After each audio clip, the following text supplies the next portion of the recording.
हमारे देश में दहेज की प्रथा का आज भी प्रचलन बना हुआ है। ये प्रथा समाज के लिए एक कलंक बन के रह गई है।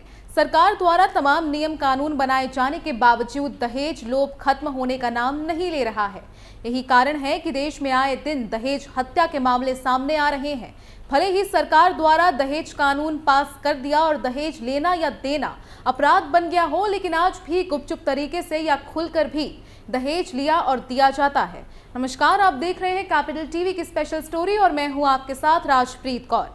आज के स्पेशल स्टोरी में आपको बताएंगे कि कैसे दहेज की प्रथा न सिर्फ समाज के लिए एक कलंक बन के रह गई है, बल्कि लोगों की जान भी ले रही है।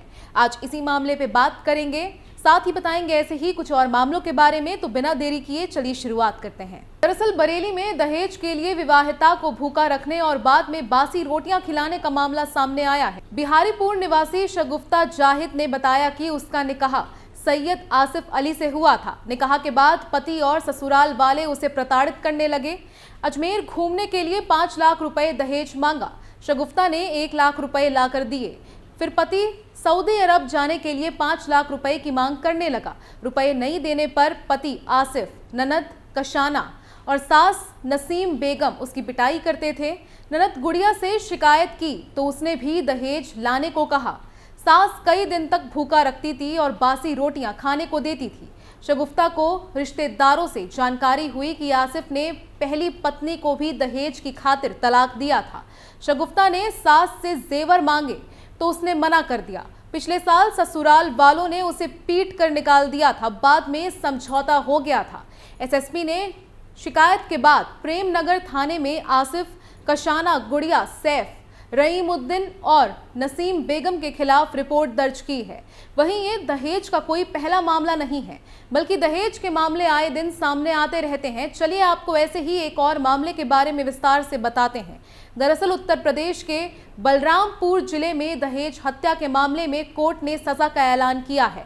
मामले में जिला कोर्ट ने एक ही परिवार के 4 सदस्यों को आजीवन कारावास की सजा सुनाई है। उन्हें बहू को पेट्रोल डालकर जला देने का दोषी पाया गया है। दोषी पाए जाने के बाद बीते दिन सजा सुनाई गई और जुर्माना भी लगाया गया।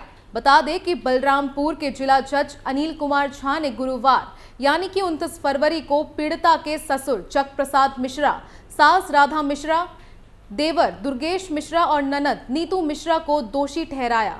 सजा को लेकर सरकारी वकील कुलदीप सिंह ने बताया कि न्यायाधीश ने आजीवन कारावास की सजा सुनाने के साथ ही प्रत्येक दोषी पर 85,000 रुपए का जुर्माना भी लगाया है।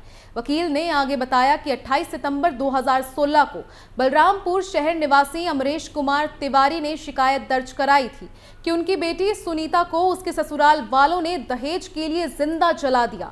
इस मामले में एफआईआर दर्ज हुई थी। उसी के आधार पर कोर्ट में केस चला, जिसमें अब फैसला आया है। शिकायत के अनुसार मांग पूरी न होने पर सुनीता के ससुराल वालों ने उस पर पेट्रोल डालकर जिंदा जला दिया।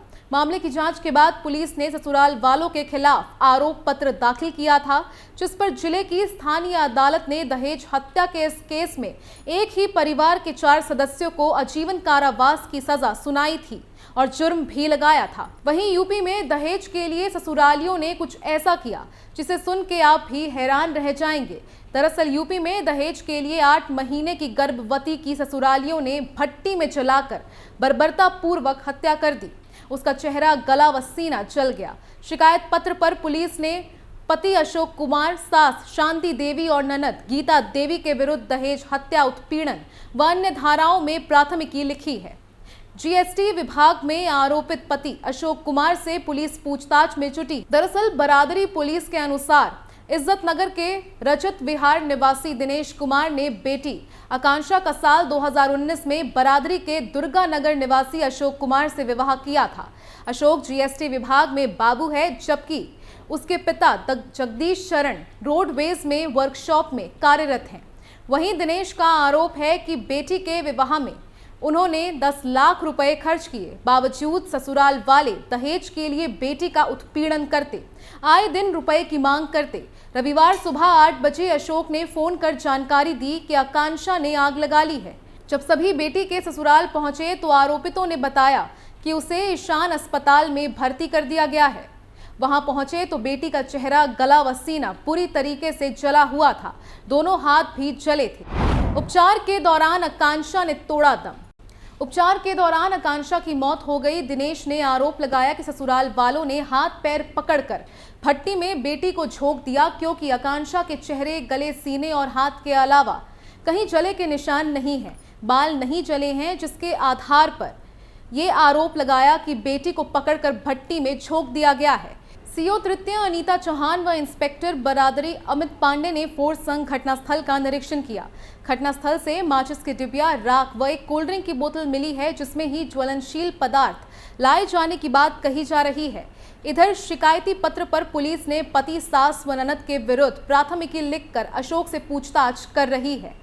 वर्दी का रौब दिखाता था अशोक, शादी के बाद नहीं गया ससुराल। दिनेश कुमार मानसिक चिकित्सालय में परिचारक हैं। उन्होंने बताया कि आरोपित अशोक कुमार विवाह के बाद कभी घर नहीं आया। बेटी को हमेशा दरवाजे पर छोड़कर वो चला जाता था। कई बार वो वापस ना ले जाने की बात कहकर बेटी को घर छोड़ गया। जैसे तैसे समझाता और बेटी को ससुराल भेज देता था, लेकिन ससुराली नहीं माने और उत्पीड़न जारी रहा। बताया कि अशोक के परिवार में कुछ लोग पुलिस में भी हैं, लिहाजा जब भी विरोध करता तो आरोपित वर्दी का रौब दिखाते, कहते कि कहीं भी शिकायत कर लो, कुछ होने वाला नहीं है। घटना के बाद भी 1-2 माह में बाहर आने की बात आरोपित कहता रहा। आकांक्षा के 3 वर्ष की बेटी भी है। मामले में शिकायती पत्र के आधार पर आरोपित पति, सास व ननद के विरुद्ध प्राथमिकी लिखी है। आरोपित अशोक कुमार से पूछताछ की जा रही है। देश के एक नामी वित्त समूह के मालिक की भांजी को दहेज के लिए प्रताड़ित किया गया। आरोप है कि ससुरालियों ने 30 करोड़ रुपए दहेज की मांग पूरी ना होने पर उसे मारपीट कर घर से निकाल दिया। रिश्तेदारों ने कई बार मामला सुलझाने का प्रयास किया, लेकिन वे नाकाम रहे। महानगर थाना पुलिस ने महिला के पति, सास व जेठ के खिलाफ केस दर्ज कर लिया है। न्यू हैदराबाद निवासी 30 वर्षीय महिला की शादी वर्ष 2010 में करण चंदा से हुई थी। पीड़िता का आरोप है कि ससुराल पहुंचने के बाद से ही सास बेला चंदा का रवैया ठीक नहीं था। वो आए दिन कम दहेज लाने पर ताने देने लगी। महिला ने मां को इस बारे में जानकारी दी। इसके बाद 50 लाख रुपए करण व उसकी मां बेला को दिया गया। साथ ही मामा ने अपने संपर्क का इस्तेमाल कर एक ठेका करण को दिलाया। इससे करीब 4 करोड़ रुपए का मुनाफा हुआ। आरोप है कि इतना सब करने के बाद भी ससुराल में उसे परेशान किया जाता रहा। वर्ष 2015 में गर्भवती होने पर पति और सास की मारपीट से गर्भपात हो गया। वर्ष 2016 में ससुरालियों की मारपीट से उसका दोबारा गर्भपात हो गया। महिला का आरोप है कि वर्ष 2019 में उसके पिता को ब्रेन हैमरेज हुआ था। वो पिता की तीमारदारी करने लगी। इसका फायदा उठाते हुए पति ने दूसरी महिला से संबंध बना लिया। सच्चाई पता चलने पर विरोध किया तो पति करण ने मारपीट कर भगा दिया। प्रभारी निरीक्षक महानगर प्रशांत मिश्रा के मुताबिक मामले की जांच की जा रही है। खैर, ऐसी खबरें आए दिन सामने आती रहती हैं, पर पुलिस भी ऐसे मामलों पर तगड़ा एक्शन लेती है। स्पेशल स्टोरी में आज के लिए बस इतना ही। बाकी तमाम खबरों के लिए देखते रहिए कैपिटल टीवी उत्तर प्रदेश और आप अपनी राय हमें कमेंट कर बताना ना भूलें। नमस्कार।